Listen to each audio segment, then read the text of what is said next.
Students, आज जो है सैटरडे का जो फुल कोर्स का डिस्कशन क्लास है, वो अगर आप लोग देखें तो केमिस्ट्री का पोर्शन जो है, इसमें अगर हम देखें तो क्वेश्चन नंबर 69 जो है, क्वेश्चन ये कि the volume occupied by 2.8 gram of nitrogen gas है।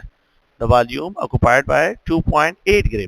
तो फॉर एग्जांपल अगर हम देखें तो 1 mole of nitrogen gas that is equal to 28 gram per mole के बराबर है, और इसका जो वॉल्यूम है 22.4 डीएम क्यूब पर मोल वॉल्यूम जो है इसने ये ऑक्युपाई किया होता है। अगर हम इस जो है डेसिमल को यहाँ पे लिखे, फॉर एग्जांपल 2.8 ग्राम जो है यहाँ पे मैं लिखूं, तो ये डेसिमल भी यहाँ पे मूव कर लेगा और यहाँ पे आपके पास 2.24 डीएम क्यूब जो है आपके पास ये वॉल्यूम होगा। तो 28 ग्राम अगर 22.4 डीएम क्यूब वॉल्यूम ऑक्युपाई करता है तो 2.8 ग्राम जो है वो 2.24। तो जिस तरह डेसिमल आप लोग जो है यहाँ पे जो है मूव करते हैं फॉर द मास के लिए, द सेम डेसिमल यहाँ पे आपके पास वॉल्यूम के लिए भी मूव करेगा। तो क्वेश्चन नंबर 69 में अगर आप लोग देखें तो यहाँ पे ए ऑप्शन करेक्ट वन है। क्वेश्चन नंबर 69 में ए ऑप्शन करेक्ट वन है। क्वेश्चन नंबर जो है अगर आप 70 को देखें, विच one of the following term is not used for ionic compound. Ionic compound के लिए हम कौन सा टर्म जो है यहाँ पे बिल्कुल जो है उसको मतलब ये कि यूज नहीं करते। एम्पेरिकल फार्मूला बिल्कुल एक्सट्रैक्ट करते हैं, वो यहाँ पे यूज होता है। मॉलिक्यूलर फार्मूला जो है आयनिक कंपाउंड के लिए मेंशन नहीं किया जाता, फार्मूला मास भी मेंशन किया जाता है और फार्मूला यूनिट भी। तो आयनिक कंपाउंड्स के लिए मॉलिक्यूलर फार्मूला का जो ये स्टेटमेंट होगा ये गलत है, और आप लोग प्लीज इसमें नॉट करेक्ट है। तो क्वेश्चन नंबर 70 में आपका बी ऑप्शन है, molecular formula can not be express for the please ध्यान में रखें आयनिक कंपाउंड्स के लिए। द मास ऑफ जो है अ डेसिमोल ऑफ इलेक्ट्रॉन जो है, फॉर एग्जांपल अगर आपके पास जो है फॉर एग्जांपल अगर हम लिखते हैं कि 1 मोल ऑफ इलेक्ट्रॉन है, तो 1 मोल ऑफ इलेक्ट्रॉन का जो मास होता है 1 मोल ऑफ इलेक्ट्रॉन 0.000 जो है अगर आप देखिए 56 जो है आप लोगों के पास जो है ये 54 जो है ग्राम के बराबर होता है। तो अगर मैं इसको डेसीमोल में रिप्रेजेंट करता हूँ तो डेसीमोल में जब आप इसकी एक्सप्रेशन करते हैं दिस वैल्यू कम्स टू, अगर आप देखिए 0.054 मिलीग्राम पे इसकी वैल्यू आ जाती है। तो देखिए अगर आप लोग गौर से तो यहाँ पे ग्राम से मिलीग्राम में आते हैं तो 1000 इसके साथ मल्टीप्लाई कर फिर डेसीमोल में आते हैं तो ये 0.05 पे आप लोगों के पास 54 मिलीग्राम पे आ जाते हैं। तो 1 डेसीमोल ऑफ इलेक्ट्रॉन का जो मास होता है वो आपके पास 0.05 मिलीग्राम के बराबर होता है। तो क्वेश्चन नंबर अगर आप लोग 71 को देखें तो यहाँ पे आप लोगों के पास जो ऑप्शन है वो बी ऑप्शन करेक्ट वन है। क्वेश्चन नंबर जो है अगर आप लोग देखें 72 जो है, the positive raise can give flash on zinc sulphide. Zinc sulphide एक फ्लोरेसेंट मटेरियल है, और हर वो मटेरियल जो कि kinetic energy of the particle को जो है लाइट एनर्जी में कन्वर्ट करते हैं उसको फ्लोरेसेंट मटेरियल कहते हैं, और इसमें जो जिंक सल्फाइड है ये फ्लोरेसेंट मटेरियल है। क्वेश्चन नंबर 72 में अगर आप लोग देखें ए ऑप्शन करेक्ट वन है। क्वेश्चन नंबर जो है 73 को अगर आप लोग देखें 5 orbit degenerate orbital having same energy, 5 orientation are found in which one of the following type of orbital the सब एनर्जी लेवल में अगर आप लोग देखें तो वो है डी। तो डी में 5 ओरिएंटेशन होते हैं जिसमें dxy, dyz, dxz, dx square slash y square and dz square है। तो यहाँ पे क्वेश्चन नंबर 73 में अगर आप लोग देखें तो यहाँ पे भी ए ऑप्शन करेक्ट वन है। क्वेश्चन नंबर 74 को अगर आप लोग देखें the ionization energy of hydrogen atom, तो the ionization energy of 1 mole of hydrogen atom is equal to 13 kilo joule per mole के बराबर होता है। So it is the amount of energy required to convert 1 mole of जो है 1 mole of a gaseous atom into the जो है positive charge, तो removal of electrons, amount of energy required to remove an electron from the जो है अगर आप लोग देखें from the valence shell of a gaseous atom, तो that amount of energy is known as, इसको हम आयोनाइजेशन एनर्जी कहते हैं। और इसमें अगर आप लोग देखें तो यहाँ पे जो है क्वेश्चन नंबर 74 में सी ऑप्शन करेक्ट वन है। अगर आप लोग क्वेश्चन नंबर इसी पे क्वेश्चन में अगर आप लोग थोड़ा सा देखें यहाँ पे डी ऑप्शन भी, तो ये थोड़ा सा जो है मतलब ये कि 2 वैल्यूज रिपीटिशन है। तो अगर आप लोगों ने सी और यहाँ पे जो है वैल्यू इसमें करेक्शन है, बाकी डी भी करेक्ट है, 2 ऑप्शन जो है सेम आ रही। The magnetic quantum number is also called orientation quantum number. Magnetic quantum number जो है ये हमें ओरिएंटेशन और क्वांटम नंबर भी इसको रिप्रेजेंट करते हैं, और ये ओरिएंटेशन ऑफ ऑर्बिटल्स को एक्सप्रेस करता है। क्वेश्चन नंबर जो है अगर आप 76 को देखें, which one of the following pair has same trend in the periodic table, तो यहाँ पे एटॉमिक साइज एंड आयोनाइजेशन देखिए, atomic size from left right जब हम जाते हैं तो ये आप लोगों के पास जो है डिक्रीज होता है, आयोनाइजेशन पोटेंशियल एनर्जी इंक्रीज होती है, तो ये तो गलत है। दूसरा पॉइंट ये एटॉमिक रेडियस भी डिक्रीज होता है और इलेक्ट्रॉन एफिनिटी इंक्रीज होती है, ये भी स्टेटमेंट गलत है। Atomic radius and electronegativity, atomic radius जो है वो आप लोगों के पास डिक्रीज होता है, इलेक्ट्रोनेगेटिविटी जो है अगर आप लोग देखें तो वो इंक्रीज होते हैं ये स्टेटमेंट में।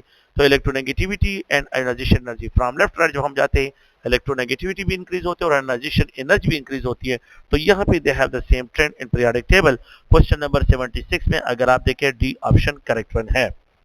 क्वेश्चन नंबर अगर आप 77 को देखें the ionic radius of A cation is always. जब भी आप लोग ये एक केटाइन की बात करते हैं तो फॉर एग्जांपल अगर आप सोडियम एटम है और यहाँ पे 11 प्रोटॉन्स है, 11 जो है इसमें इलेक्ट्रॉन्स है, तो दे आर इलेक्ट्रॉनिकली न्यूट्रल है।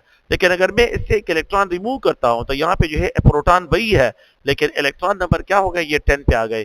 तो यहाँ पे न्यूक्लियर चार्ज बढ़ जाता है। जब न्यूक्लियर चार्ज बढ़ जाता है तो साइज डिक्लाइन की तरफ। तो याद रखिए cations are always smaller from their parent atom. जितने भी पेरेंट एटम इनके होते हैं केटाइंस हमेशा उनसे साइज में स्मॉलर होता है। तो जो है यहाँ पे parent atom is more bigger in size than the sodium ion से ये बिगर होगा। तो केटाइंस आर ऑलवेज जो है smaller from their parent atom. ये अपने पेरेंट एटम जो होते हैं उससे स्मॉलर इन साइज होते हैं। तो ionic radius of cation is always smaller than the atomic radius of the elements from which it is derived. तो यहाँ पे जो है अगर आप लोग देखिए क्वेश्चन नंबर 77 में आप लोगों के पास यहाँ पे भी डी ऑप्शन करेक्ट वन है। क्वेश्चन नंबर 78 को अगर आप लोग देखें the effect of ionic character on bond length is. अगर आप लोग देखें that ionic character decreases the bond length. जितने आप लोगों के पास आयोनिक कैरेक्टर इंक्रीज होते हैं सो दे डिक्रीजेस जो है द बॉन्ड लेंथ। तो न्यूक्लियाई से करीब आते हैं और जितने न्यूक्लियाई करीब आते हैं तो फिर उस पे जो है बॉन्ड लेंथ क्या होते हैं। So the effect of ionic character on the bond length, the effect of ionic character. जितने आयोनिक कैरेक्टर ज्यादा होंगे न्यूक्लियाई दूसरे के करीब आएंगे तो बॉन्ड लेंथ जो है आप लोगों के पास क्या होंगे, वो आप लोगों के पास डिक्लाइन की तरफ जाएंगे। Ionic character increase the nuclei जो है आप लोगों के पास करीब electronegative difference increase. When the electronegative difference between the two combined nuclei increase होगा तो बॉन्ड लेंथ डिक्रीज होगा। तो यहाँ पे ए ऑप्शन जो है इसमें करेक्ट वन है। क्वेश्चन नंबर 78 में ए ऑप्शन करेक्ट वन है। तो ऑक्सीडेशन नंबर ऑफ जो है अगर आप लोग देखें यहाँ पे कार्बन इन डायक्लोरोमीथेन। तो यहाँ पे ये CH2 है और यहाँ पे Cl2 है। -1 मल्टीप्लाई 2 +1 मल्टीप्लाई 2 हाइड्रोजन का +1 है, क्लोरीन का -1। तो ये -2 इज बैलेंस बाय +2 तो ये जीरो ऑक्सीडेशन स्टेट है। So the oxidation state of the carbon in case of dichloromethane is considered to be 0। Question number 79 में अगर आप लोग और देखें तो यहाँ पे सी ऑप्शन करेक्ट वन है। Question number 80, the electrochemical series tells us that the stronger oxidizing agent have large positive value of standard oxidation potential. The strong oxidizing agent have large positive value of reduction potential. जितना आप लोगों के पास reduction potential की value increase होती जाती है oxidising power increase होता है। तो ये बी ऑप्शन इसमें करेक्ट है कि the strong oxidizing agent have positive value of standard reduction potential. तो जिन एलिमेंट का रिडक्शन पोटेंशियल पॉजिटिव होता है उनका ऑक्सीडाइजिंग पावर जो है वो ज्यादा होता है। तो याद रखिए कि यहाँ पे the strong oxidizing agent have large positive value of standard oxidation potential, ये गलत है। रिडक्शन पोटेंशियल जो है ज्यादा होना चाहिए क्योंकि वो दूसरों से इलेक्ट्रॉन क्या करता है, गेन करता है। तो इसमें बी ऑप्शन जो है अगर आप लोग देखिए 80 है तो 80 में आप लोगों के पास भी तो जितना reduction potential value of an element increase होता है आपके पास उसका ऑक्सीडाइजिंग पावर भी इंक्रीज होता है। क्वेश्चन नंबर 81 अगर आप लोग देखिए एन इलेक्ट्रोलाइटिक सेल जो है करंट फ्लो।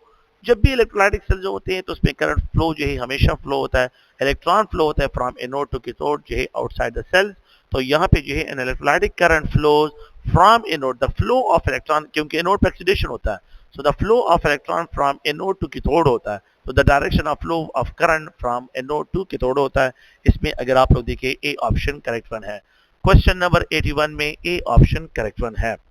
क्वेश्चन नंबर 82 को अगर आप लोग देखें reduction potential of zinc is -0.76 है और इसका ऑक्सीडेशन पोटेंशियल +0.76 है। तो जो रिडक्शन पोटेंशियल इसका माइनस है तो नेगेटिव वैल्यू है। तो रिडक्शन पोटेंशियल को हम इस तरह कहते हैं the tendency of an element to gain electron. तो जिंक की जो इलेक्ट्रॉन गेनिंग टेंडेंसी है ये नेगेटिव है और इलेक्ट्रॉन रिलीजिंग टेंडेंसी जो है ये इसकी पॉजिटिव है। तो यहाँ पे इसमें भी बी ऑप्शन करेक्ट है। तो क्वेश्चन नंबर 82 में अगर आप लोग देखें बी ऑप्शन करेक्ट है। The greater the value of standard reduction potential, the smaller will be the tendency. The smaller will be, तो एक एलिमेंट का रिडक्शन पोटेंशियल अगर ज्यादा होगा वो दूसरों से इलेक्ट्रॉन लेगा। जब वो दूसरों से इलेक्ट्रॉन लेता है तो इसका मतलब है कि इसका जो ऑक्सीडेशन पोटेंशियल मतलब इसका जो आप लोगों के पास ऑक्सीडेशन स्टेट होगा वो नेगेटिव होगा। मतलब ये इलेक्ट्रॉन दूसरों से गेन करेगा तो नेगेटिव चार्ज रिक्वायर करेगा। तो प्लीज अगर आप लोग देखें तो यहाँ पे जो है क्या है द स्मॉलर, तो greater the value of standard reduction potential the smaller will B the tendency to form a positive ion। इसकी ये टेंडेंसी कम होगी इलेक्ट्रॉन दूसरों को दे, तो इसकी पॉजिटिव फॉर्म बनना ये जो है इसकी टेंडेंसी कम होगी, और इसके नेगेटिव फॉर्म जो है बनना ये इसके लिए आसान होगा। तो यहाँ पे the greater value of standard reduction potential the smaller will be the tendency to form its positive ion, कि ये दूसरों के इलेक्ट्रॉन दे, इसका पॉजिटिव आयन मीन दूसरों के इलेक्ट्रॉन देना, ये जो है स्मॉलर इसकी टेंडेंसी होगी, दूसरों से इलेक्ट्रॉन लेना ये इसके लिए लार्जर है। तो यहाँ पे आपके पास सी ऑप्शन इसमें करेक्ट वन है। तो क्वेश्चन नंबर जो है अगर आप लोग देखें यहाँ पे 83 में सी ऑप्शन करेक्ट वन है। क्वेश्चन नंबर जो है 84 को अगर आप देखें फॉर रिएक्शन, अगर आप लोग 2A B के साथ combine C and D, when the concentration of both reactant are double, the speed of reaction increases 8 time. When the concentration of both of the reactant is double, the speed of the reaction जो है वो अगर आप लोग the speed of reaction जो है अगर आप लोग और सके, so when the concentration of both reactants are double, the speed of reaction is increased by 8 time, decreased by 3 time. यहाँ पे decrease जो है अगर आप लोग देखें 9 time, इंक्रीज बाय जो है अगर आप लोग देखें, तो यहाँ पे पॉइंट ये है कि द रिएक्शन इज एक्चुअली जो है सेकंड ऑर्डर काइनेटिक्स फॉलो कर रहा है कि ये 2A एंड प्लस B के साथ कंबाइन होता है, C एंड D की फॉर्मेशन होती है। तो यहाँ पे dx by dt that is the rate equation, k is equal to a, और यहाँ पे स्क्वायर और यहाँ पे ये भी है। इसमें रेट इक्वेशन, प्लीज इस इक्वेशन में अगर आप लोग थोड़ा सा देखें तो यहाँ पे जो है आप लोगों के पास क्या है, यहाँ पे रेट इक्वेशन जो है वो मिसिंग है, रेट इक्वेशन ये जो है इसमें मिसिंग है। If the concentration with respect to A ये सेकंड पावर फॉलो कर रहा है, विद रिस्पेक्ट टू बी जो है ये फर्स्ट पावर फॉलो कर रहा है, तो इफ द कंसंट्रेशन ऑफ ए, और अगर आप लोग देखिए विद रिस्पेक्ट टू बी, और यहाँ पे let's suppose rate of reaction है, तो वो कहते हैं कि 0.1 फॉर एग्जांपल ये 0.1 हो और यहाँ पे जो है ये रेट x है।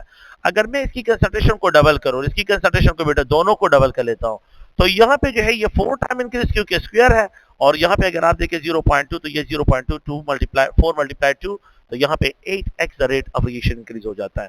तो द रिएक्शन इज एक्चुअली जो है सेकंड पावर से रिप्रेजेंट किया है, तो यहाँ पे the reaction rate increases by 8 time, इसमें ए ऑप्शन करेक्ट वन है। तो क्वेश्चन नंबर 84 में अगर आप लोग देखिए ए ऑप्शन करेक्ट वन है।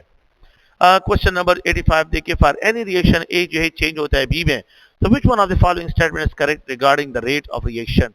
अगर ए चेंज होता है बी में और यहाँ पे आप लोगों के पास, तो अगर ए है तो ए मेरे पास क्या है, यहाँ पे the change in the concentration of A per unit time, क्योंकि ए रिएक्टेंट है तो जिसकी concentration per unit time change होती है उसको नेगेटिव, और जिसकी कंसंट्रेशन अपीयर होती है उसको पॉजिटिव साइन से रिप्रेजेंट करते हैं।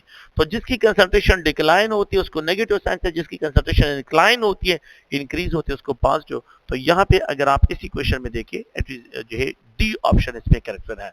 तो क्वेश्चन नंबर 85 में अगर आप देखिए डी ऑप्शन करेक्ट है। The order of reaction with respect to a particular component y is जो है अगर आप जीरो है, this simply जो है this implies, this explain करता है that the number of molecule forming the activated complex is zero. The rate of reaction is independent of the concentration. तो जीरो ऑर्डर काइनेटिक्स वो होते हैं जो कि रिएक्टेंट की कंसंट्रेशन पे इंडिपेंडेंट होते हैं। तो द रेट ऑफ रिएक्शन जो है it is independent on the concentration of y, ये y की कंसंट्रेशन पे इंडिपेंडेंट होता है। इसमें बी ऑप्शन करेक्ट बना है क्योंकि उन्होंने लिखा है जीरो ऑर्डर काइनेटिक्स है। A reactant X is decomposed with a half life जो है अगर आप लोग देखिए यहाँ पे उन्होंने हाफ लाइफ दिया है कि एक रिएक्टेंट X है, X रिएक्टेंट है और इसका हाफ लाइफ उन्होंने लिखा है कि यहाँ पे 25 जो है, प्लीज अगर आप लोग और से देखिए 25 मिनट्स है, तो उन्होंने सिर्फ मिनट्स के लिए यहाँ पे जो है 25 मिनट्स का हाफ लाइफ है। अच्छा फिर उसके बाद लिखा है कि if 0.1 mole of the reactant is present what will be the remaining जो है अगर आप देखिए रिएक्शन ऑफ 100 मिनट्स में आप लोगों के पास होगा। तो इसका अगर आप लोग देखिए यहाँ पे उन्होंने लिखा है कि अगर मेरे पास कंटेनर में एक्स की जो कंसंट्रेशन है 0.1 हो, तो 25 मिनट में अगर आप लोग और से कि ये 25 मिनट इसका half life, for example first half life जो है इसको रिप्रेजेंट करते हैं 0.1 मोल मेरे पास हो, तो 100 मिनट में यहाँ पे जो है आप लोगों के पास मतलब कि reactant is present what would be the remaining reactant after 100 minutes. तो 100 मिनट तो हाफ लाइफ क्या है 25 मिनट्स है। अच्छा अगर मैं इसका फर्स्ट हाफ लाइफ निकालता हूँ, फर्स्ट हाफ लाइफ, तो that is will be equal to 0.1 divide by 2।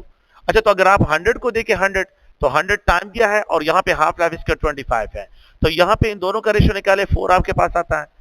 मतलब ये है कि 4 टाइम जो है आप मतलब 4 टाइम जो है आप लोग इसके हाफ लाइफ की तरफ जाएं, तो सिंपल सी बात है अगर आप डायरेक्टली भी करते हैं या जो है आप लोग स्टेप बाय स्टेप जाते हैं इस तरह भी कर सकते हैं। अदरवाइज जो है आसान सी बात ये है कि आप क्या करें, ये जो कंसंट्रेशन है 0.1 divide by 4 and that will be equal to round about जो आप लोगों के पास क्या है डी ऑप्शन इसमें करें 0.0625 मोल पर डीएम क्यूब इसकी वैल्यू होगी। क्यों? क्योंकि वो कहते हैं कि एक रिएक्शन है और एक्स जो है आप लोगों के पास इसके लिए हाफ लाइफ इतना है, इतना मिनट्स आप लोगों के पास है। फिर उन्हें एक्स की कंसंट्रेशन आपको दी है और फिर कहते हैं कि यहाँ पे जो है अगर टाइम आपके पास 100 जो है 100 मिनट्स हो, 100 मिनट्स हो, तो आप लोगों के पास द रिमेनिंग कंसंट्रेशन क्या होगी। तो यहाँ पे 4 आप लोगों के पास हाफ लाइफ इसके लिए हो, तो फर्स्ट हाफ लाइफ में ये हाफ हो जाएगा, फर्स्ट हाफ लाइफ में ये हाफ हो जाएगा, इसकी वैल्यू हाफ हो जाएगी। सेकंड हाफ लाइफ में जो है वो वैल्यू फिर हाफ हो जाएगी। थर्ड हाफ लाइफ में उसकी वैल्यू और हाफ हो जाएगी। तो फोर्थ पे जो है उसका हाफ हो जाए। तो अगर आप डायरेक्टली जो है क्या करते हैं, इन दोनों का रेशो निकालते हैं, 4 आता है और इसके साथ वो रेशो निकाले, द सेम वैल्यू आपके पास यहाँ पे आ जाएगी and that value will be equal to D option इसमें करेक्ट वन है। तो क्वेश्चन नंबर 87 में आपके पास यहाँ पे डी ऑप्शन करेक्ट वन है। क्वेश्चन नंबर 88 को अगर आप देखें, which one of the following has the lowest density at room temperature? lowest density, तो जिन गैसेस में आप लोगों के पास इंटरमॉलिक्यूलर फोर्सेस ज्यादा होते हैं, डेफिनेटली उनकी जो डेंसिटी होगी वो आप लोगों के पास लोवेस्ट होगी। So which one of the following has the lowest density at room temperature? यहाँ पे जो है कार्बन मोनोक्साइड, नाइट्रोजन गैस और नियान है, और यहाँ पे अगर आप लोग देखें अमोनिया है। तो इन तीनों गैसेस में अगर हम देखें लोवेस्ट डेंसिटी, मतलब एक डेंसिटी जिसका ज्यादा, जिसमें इंटरमॉलिक्यूलर फोर्सेस ज्यादा होंगे उसकी डेंसिटी ज्यादा होगी, और जिसमें इंटरमॉलिक्यूलर फोर्सेस जितने कम होंगे उनकी डेंसिटी जो है आप लोगों के पास, तो एट रूम टेम्परेचर पे जो आप लोगों के पास सबसे लीस्ट डेंसर होगा वो आप लोगों के पास, प्लीज ध्यान में रखिए, वो नियान गैस होगा। तो इसमें अगर आप लोग देखिए यहाँ पे मोलर मास के बेस पे अगर मैं जाता हूँ, अगर हम इसको आइडियल गैसेज लेते हैं, अगर हम इसको आइडियल गैस लेते हैं और आइडियल चीज के बेस पे ये बात करते हैं, तो फिर अमोनिया सही है 17 ग्राम के लिए। लेकिन अगर हम जो है इसको इंटरमॉलिक्यूलर फोर्सेस के बेस पे, लेकिन ये है कि अगर आप लोग इस पॉइंट को देखिए, विच one of the following has the lowest density at room temperature, तो कंक्लूजन यह है जिसका मास सबसे कम उसी को आप लोग लोएस्ट डेंसिटी से लेते हैं। तो यहाँ पे जो है अगर आप देखिए क्वेश्चन नंबर 88 पे यहाँ पे आप लोगों के पास अमोनिया डी ऑप्शन है। We know that the density is equal to mass by volume है। तो यहाँ पे आप लोगों के पास जिसका मास सबसे कम होगा मोलर मास, उसकी डेंसिटी आप लोगों के पास क्या होगी, सबसे लीस्ट होगी। लेकिन अगर हम इंटरमॉलिक्यूलर फोर्सेस के बेस पे बात करें तो फिर अमोनिया में इंटरमॉलिक्यूलर फोर्सेस ज्यादा होंगे। The number of chloride ions in a single crystal lattice of sodium chloride, आपको ये पता होगा कि सोडियम क्लोराइड जो है वो face centred cubic crystalline structure बनाता है। Sodium chloride face centred cubic FCC crystalline structure बनाता है, और एफसीसी का जो यूनिट सेल होता है वो 4 एटम से बना होता है। तो सिंपल सी बात है कि यहाँ पे जो है a number of chloride and a single crystal lattice of sodium chloride will be 4, क्योंकि sodium chloride face centred cubic crystalline structure बनाता है, तो यहाँ पे एफसीसी 4 पार्टिकल से बना होता है। तो आप लोग प्लीज इस क्वेश्चन में यहाँ पे क्वेश्चन नंबर 88 भी हो गया, क्वेश्चन नंबर 89 में अगर आप लोग देखें तो यहाँ पे आप लोगों के पास 4 ऑप्शन है, sorry 4 option C option correct one है। Which one of the following is true about the covalent crystal? They are softer than molecular crystal. They have lower melting point. They are harder than the molecular crystal. They have high melting point. इनके melting point जो है ज्यादा। They are good conductor of current. तो ये अगर आप लोग देखिए दे जो है molecular solid इतने good conductor नहीं होते। They have higher melting point than the molecular crystal. They have higher melting point. ये जो है अगर 90 क्वेश्चन को देखें तो यहाँ पे आप लोगों के पास डी ऑप्शन करेक्ट वन है। क्वेश्चन नंबर अगर आप लोग देखें 91 को देखें, विच one of the following has the highest volatility? Ethylene glycol में हाइड्रोजन बॉन्डिंग, वाटर में hydrogen bonding, di ethyl ether में डाइपोल डाइपोल, तो ये मोर वोलेटाइल होगा। तो जिसकी वोलेटिलिटी ज्यादा है वो डाई इथाइल ईथर है। तो क्वेश्चन नंबर 91 में सी ऑप्शन करेक्ट वन है। अच्छा, it constant volume the heat of reaction is represented. जब हम एक कांस्टेंट रिएक्शन पे बात करते हैं, कांस्टेंट वॉल्यूम पे बात करते हैं, कांस्टेंट वॉल्यूम पे, तो the heat of reaction at constant volume the heat of reaction is represented by, please अगर आप लोग हो सके तो जो भी हीट ऑफ रिएक्शन होते हैं उसको हम क्या रिप्रेजेंट करते हैं, इंटरनल एनर्जी से एक्सप्रेशन। तो constant volume that is equal to, there will be no work, यहाँ पे वर्क की वैल्यू क्या होगी, वर्क की वैल्यू, तो it constant volume heat of reaction is represented by, जितना भी यहाँ पर हीट में यह सिस्टम में एंटर करते हैं तो it will only change the internal energy of system, इसको ये इंटरनल एनर्जी ऑफ सिस्टम को चेंज करेगा। तो यहाँ पे आप लोगों के पास इसके लिए बस जो है क्वेश्चन नंबर 92 में जो है आपके पास बी ऑप्शन करेक्ट वन होगा। At constant volume the heat of reaction is represented by, कि जो आपके पास हीट होगा वो इंटरनल एनर्जी के बराबर होगा। अच्छा, its isothermal process is one. Isothermal process वो होता है जिसमें the temperature value remains constant, no change in temperature value आप लोगों के पास यहाँ पे होगा। तो डेल्टा टी जो है आप लोगों के पास क्या होना चाहिए, यहाँ पे आप लोगों के पास डेल्टा टी वैल्यू जो है ये प्लीज अगर आप लोग देखें बी ऑप्शन आइसोथर्मल प्रोसेस है, is a one in which the delta T value will remain constant, ये constant होगा।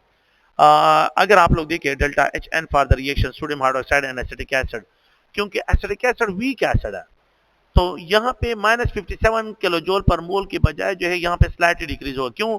क्योंकि जो एनर्जी रिलीज होती है एसिटिक एसिड अपनी आयोनाइजेशन की जिसमें small amount of energy use कर लेता है। तो वीक एसिड की जो न्यूट्रलाइजेशन एनर्जी होती है वो जो आप लोगों के पास स्ट्रॉन्ग एसिड और स्ट्रॉन्ग बेस की होती है उससे हमेशा कम होती है। तो ये पॉइंट अगर आप लोग देखें तो यहाँ पे आप लोगों के पास ये है कि it will be lesser. Question number 94 में इट विल बी लेसर, ये बी ऑप्शन होगा।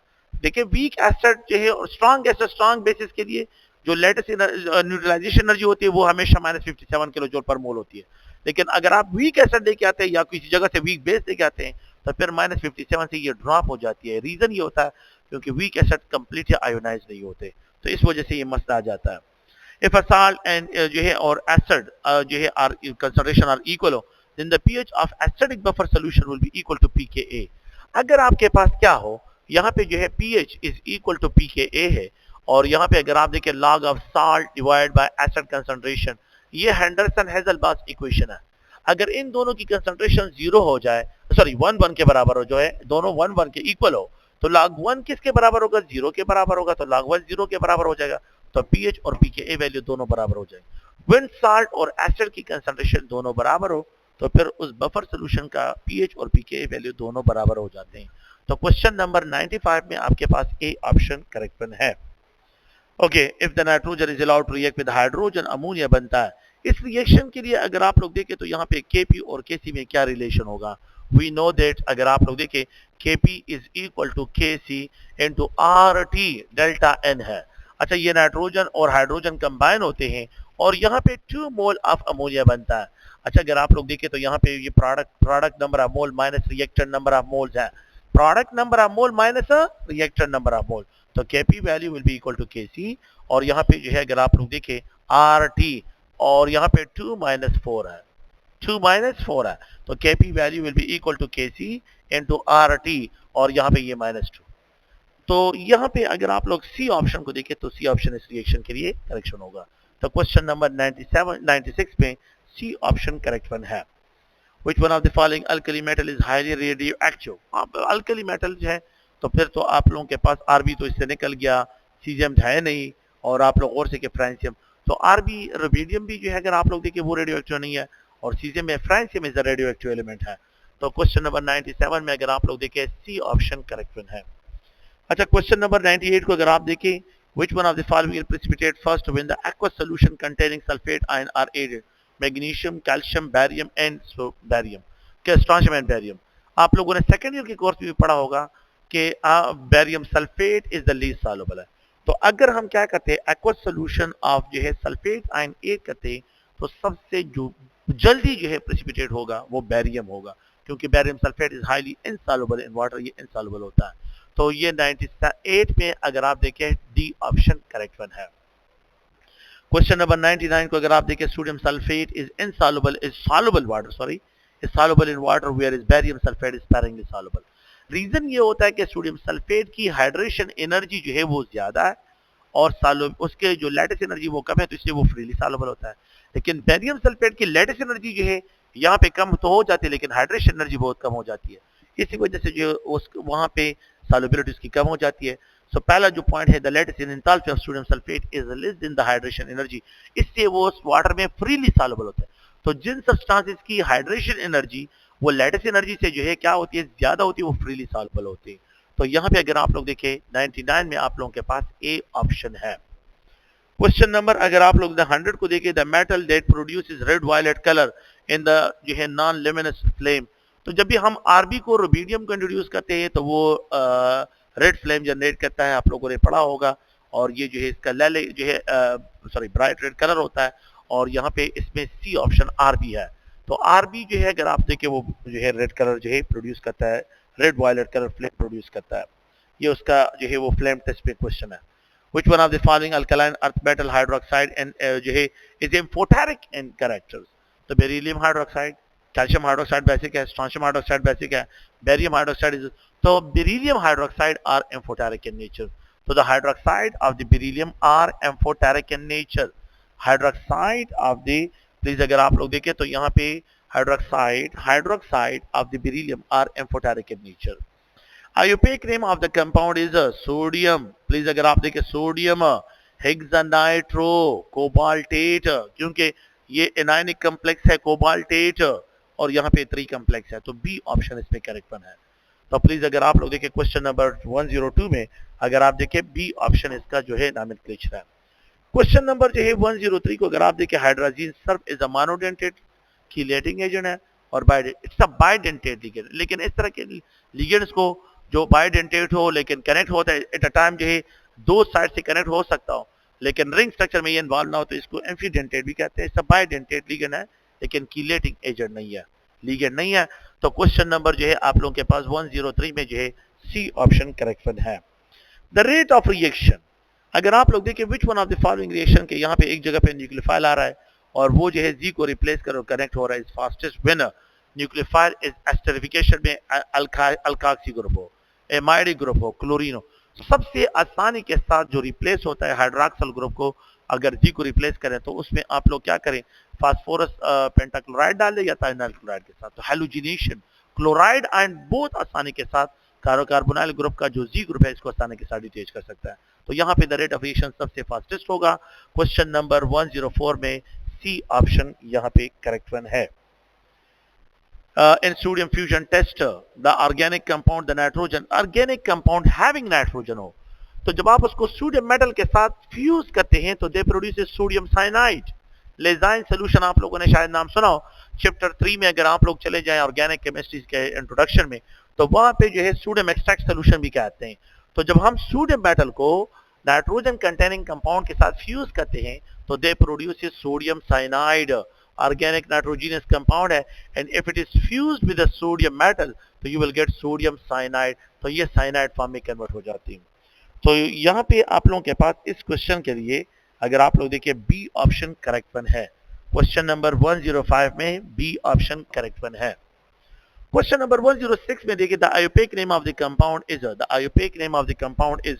तो ये अगर आप लोग देखिए कार्बोक्सिलिक एसिड है. ये क्या है कार्बोक्सिलिक एसिड है और यहाँ पे जो है फॉर एग्जांपल जो है यहाँ पे कार्बोनाइल ग्रुप भी है, सॉरी तो यहाँ पे मिथाइल ग्रुप है, यहाँ पे एक मिथाइल ग्रुप है, यहाँ पे डबल बॉन्ड है और 1 2 3 4 5 जो है हेप्टानोइक एसिड है. 1 2 3 4 5 6 और 1 2 3 4 5 6 7 जो है इस पे कार्बन एटम्स है और यहाँ पे एक मिथाइल ग्रुप भी है और यहाँ पे दो जो है अगर आप लोग देखें डबल बॉन्ड भी इसमें प्रेजेंट है. तो दो डबल बॉन्ड है और यहाँ पे अगर आप लोग देखें दो मिथाइल ग्रुप भी इसमें प्रेजेंट है. तो वी हैव टू राइट 1 2 3 4 5 6 7. तो 7 जो है इसका अगर आप लोग देखें यहाँ पे इस कंपाउंड का पैरेंट नेम, द कंपाउंड का पैरेंट नेम जो है वो आप लोगों के पास क्या होगा 7 कार्बन है तो हेप्टेन. तो यहाँ पे हेप्टेनोइक एसिड. प्लीज अगर आप लोग देखें तो यहाँ पे जो है क्या है हेप्टा अगर हम लिखें तो यहाँ पे जो है आपके पास एक कार्बन 2 पे है और दूसरा जो है 1 जो है 3 4 5 पे. तो यहाँ पे 2 और 5 पे डायाओइक एसिड, डायाइन है. यहाँ पे डाइनोइक एसिड, यहाँ पे अगर आप देखें डाइनोइक एसिड. तो ये अगर आप लोग ये ऑप्शन जो है इसमें आप लोगों के पास जो बनता है वो ये अगर आप लोग देखिए इस कंपाउंड का पैरेंट नेम हो गया. अच्छा नेम ऑफ द सब्स्टिट्यूएंट क्या होगा? नेम ऑफ सब्स्टिट्यूएंट जो है अगर आप देखिए दो मिथाइल ग्रुप है तो यहाँ पे डायमिथाइल, दो मिथाइल हो गए डायमिथाइल है. अच्छा इनकी पोजीशन एक जो है आप लोगों के पास 6 है और दूसरा पोजीशन जो है आप लोगों के पास 2 है. तो यहाँ पे अगर आप लोग देखें 2 6 है, 2 और 6 इसके पोजीशन हो गए. पोजीशन ऑफ द सब्स्टिट्यूएंट जो है वो 2 6 है. तो the name of the compound is 2 6 dimethyl और हेप्टा 2 5 डाइनोइक एसिड जो है इस कंपाउंड का नोमेनक्लेचर है. और आप लोग इस कंपाउंड को देखें तो यहाँ पे ए ऑप्शन इसमें करेक्ट वन है. क्वेश्चन नंबर 106 में ए ऑप्शन करेक्ट वन है. क्वेश्चन नंबर 107 अगर आप लोग देखें the order of the following statement is not correct. The order of the following statement is not correct. Carbocation possess 6 state of electron, बिल्कुल ठीक है. जो भी कार्बोकेटाइन होता है उसमें 6 स्टेट ऑफ इलेक्ट्रॉन्स होते हैं. अगर आप लोग और से यहाँ पे जो है कार्बोकेटाइन है तो 6 स्टेट ऑफ इलेक्ट्रॉन इसके इर्द गिर्द यहाँ पे है. दूसरा point the order of carbocation stability गलत है. ये कार्बोकेटाइन जो है मिथाइल कार्बोकेटाइन जो है आप लोगों के पास सबसे अनस्टेबल है और tertiary carbocation is more stable है. तो बी ऑप्शन इसमें रॉन्ग है. क्वेश्चन नंबर 107 में बी ऑप्शन रॉन्ग है और बाकी स्टेटमेंट सब के सब जो है ठीक है. क्वेश्चन नंबर 108 को अगर आप लोग देखें, when acetylene is passed through dilute sulfuric acid, so the compound is formed is acetaldehyde. Acetylene anhydration, acetylene anhydration in the presence of mercurous sulfate and sulfuric acid produce करते हैं acetaldehyde. ये acetaldehyde produce करता है, तो यहाँ पे आपको acetaldehyde मिलता है. क्वेश्चन नंबर 108 में बी ऑप्शन करेक्ट वन है. क्वेश्चन नंबर अगर आप देखिए 109 में, which one of the following alcohol is least soluble in water. Carbon number जितने increase the solubility of the alcohol in water decrease है. तो मिथानोल इज फ्रीली सॉल्युबल है, propanol भी, ब्यूटानोल भी सॉल्युबल है, लेकिन ये जो डेकानोल है इसकी सॉल्युबिलिटी सबसे कम होगी. तो क्वेश्चन नंबर 109 में डी ऑप्शन है. Carbon number increase the alcohol solubility in water decrease हो जाती है. The least reactive ketone is due to the positive inductive factor decreases the positive charge of carbonyl carbon and the steric effect of the bulky group, two bulky group of alkyl groups.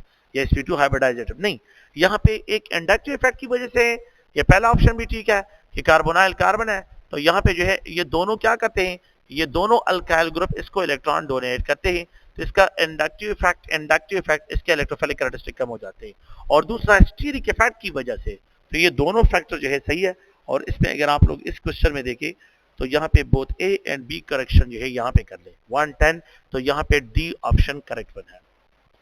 Question number जो है अगर आप लोग देखें तो यहाँ पे 111 iodoform test is not given by 2 pentanone बिल्कुल देता है. आयोडोफॉर्म टेस्ट के लिए अगर आप कीटोन्स हो तो यहाँ पे मीथाइल ग्रुप का होना जो है, अल्फा कार्बन पे मीथाइल ग्रुप ये होना जरूरी है, एक एटलीस्ट एक होना है. यहाँ पे ये टेस्ट देगा आयोडोफॉर्म टेस्ट. दूसरा जो है अगर आप लोग यहाँ पे देखें, दूसरा क्वेश्चन ये है कि यहाँ पे इथेनॉल भी देता है. इथेनॉल में अगर आप लोग देखें बीटा कार्बन पे मिथाइल ग्रुप होना चाहिए अल्कोहल में, अल्फा कार्बन है और बीटा पे मिथाइल ग्रुप हो, तो यहाँ पे भी आयोडोफॉर्म टेस्ट आपको मिलेगा. और द नेक्स्ट वन अगर आप लोग देखें इथेनॉल भी देता है. इथेनॉल में भी अगर आप लोग देखें तो यहाँ पे मिथाइल ग्रुप जो है यहाँ पे इस पे प्रेजेंट है, तो यहाँ से आयोडोफॉर्म टेस्ट मिलेगा. लेकिन अगर आप 3 पेंटानोल को देखें तो 3 पेंटानोल में जो है ये नहीं है, ये जो है आप लोगों को नहीं देगा. उसका रीजन ये है कि यहाँ पे अल्फा कार्बन पे अगर हम देखें तो CH2 प्रेजेंट है, CH2 प्रेजेंट है. और आयोडोफॉर्म टेस्ट के लिए जरूरी है कि alpha carbon in case of aldehyde in ketone हो तो उस पे जो है मिथाइल कार्बन हो, और beta carbon in case of alcohol पे मिथाइल कार्बन. लेकिन ये दोनों मिथाइलिन कार्बन है, तो ये टेस्ट नहीं प्रोवाइड करेगा iodoform test, and that is a D option correct one है. तो क्वेश्चन नंबर 111 में डी ऑप्शन करेक्ट वन है. अच्छा, क्वेश्चन नंबर अगर आप लोग देखिए, the strongest base among the following, जो सबसे वीक एसिड होगा उसका कंजुगेट बेस सबसे स्ट्रांग होगा. Water is a good acid है अल्कोहल से, alcohol is a good acid than the alkane, alkane जो है और यहाँ पे अमोनिया है. तो इनमें अगर आप लोग गौर से देखिए, यहाँ पे वाटर से अगर प्रोटॉन चला जाए हाइड्रोक्साइड उसका कंजुगेट बेस है, और मीथॉक्साइड का मीथानोल का मीथॉक्साइड है, और CH4 का कार्बेनाइन है. तो वीक एसिड, सबसे वीक एसिड मीथेन है, तो उसका जो कंजुगेट बेस होगा बहुत स्ट्रांग होगा. तो मिथाइल ग्रुप जो है विद कार्बेनाइन जो होगा ये बहुत स्ट्रांग कंजुगेट बेस होगा. वीक एसिड का जो कंजुगेट बेस होता है वो स्ट्रांग होता है. इसमें जो है आप लोगों के पास सी ऑप्शन करेक्ट वन है. A compound does not give reaction with two four dinitrophenyl hydrazine. ये कार्बोनाइल कंपाउंड के साथ, एसीटोन कार्बोनाइल कंपाउंड है, 2,4-डाइनाइट्रोफिनाइल हाइड्रोजीन उसके साथ रिएक्ट करता है, बिल्कुल ठीक है. एसिटाल्डिहाइड के साथ भी करता है, और ये मिथानोल के साथ रिएक्शन में इन्वॉल्व नहीं होता. सो यहाँ पे क्वेश्चन नंबर जो है 113 में सी ऑप्शन, मिथानोल के साथ हाइड्राजोन जो है रिएक्ट नहीं करते, hydrazine sorry they do not react, hydrazine के ये इसके साथ रिएक्ट नहीं करते. Enzyme take part in the reaction, enzyme जो होते हैं they take part in reaction and decrease the rate of reaction, increase the rate of chemical reaction. और यहाँ पे both A and B and none of this, तो ये definitely increase the rate of reaction है. Question number 14 में अगर आप लोग देखें बी ऑप्शन आप लोगों के पास, they increases the rate of reactions. The enzyme which hydrolyze the triglyceride to fatty acid and glycerol is called lipase enzyme है. तो अगर आप लोग क्वेश्चन नंबर 115 को देखें तो यहाँ पे lipase enzyme बी ऑप्शन इसमें करेक्ट वन है. क्वेश्चन नंबर जो है which one of the following set, question number 116, set of 4 quantum numbers are not possible, not permissible है. याद रखिए जहां पे भी आपके पास प्रिंसिपल क्वांटम नंबर और अजमूतल क्वांटम नंबर की वैल्यू दोनों सेम गिवन हो, ये परमिसिबल नहीं है, ये परमिसिबल नहीं है प्रिंसिपल और अजमूतल. तो फर्स्ट में अगर आप लोग देखें n = 3, l = 2, ठीक है ये. और बी में अगर आप देखें n इज इक्वल टू 2 और l इज इक्वल टू 2 दोनों इक्वल है, गलत है ये स्टेटमेंट। यही 116 जो है आप लोगों के पास क्या है, ऑप्शन इसमें गलत है। बाकी 1 is C is equal to, अगर सी में आप चले जाए 1 और 0 है, ठीक है ये, और डी में चले 3 और 2, ये भी ठीक है। यहाँ पे सिर्फ ऑप्शन बी जो है वो रॉन्ग स्टेटमेंट है। अच्छा, क्वेश्चन नंबर जो है अगर आप लोग देखिए, the empirical formula and molecular mass of A compound is 180, what will be the molecular formula of the compound. अच्छा, तो कंपाउंड का मॉलिक्यूलर फार्मूले को जब भी आप लोग फाइंड आउट करते हैं तो याद रखिए कि molecular formula is equal to n n two empirical formula है। अच्छा, इन्होंने मॉलिक्यूलर फार्मूला मास दिया है 180 ग्राम, 180 ग्राम, एन की वैल्यू को फाइंड आउट, एम्पेरिकल फार्मूला उन्होंने दिया है CH2O। अच्छा, आप इससे एम्पेरिकल फार्मूला मास निकालें तो that is equal to carbon 12 और प्लस 2 और 16 30 ग्राम के बराबर है। तो 30 ग्राम अगर आप लोग यहाँ पे ये क्रॉस करें तो ये जो है इसके साथ क्रॉस करें तो ये 6 आपके पास आ जाए, n इज इक्वल टू 6 होगा।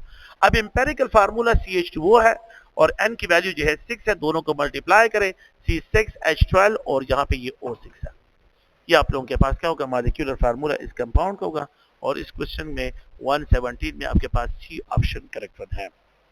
Question number, the oxidation number of hydrogen in sodium hydride, calcium hydride, lithium. When hydrogen atom is connected with a metal atom, they will acquire -1 oxidation state. तो इन सब में जो है -1 oxidation state है। Question number 118 में D option correct है।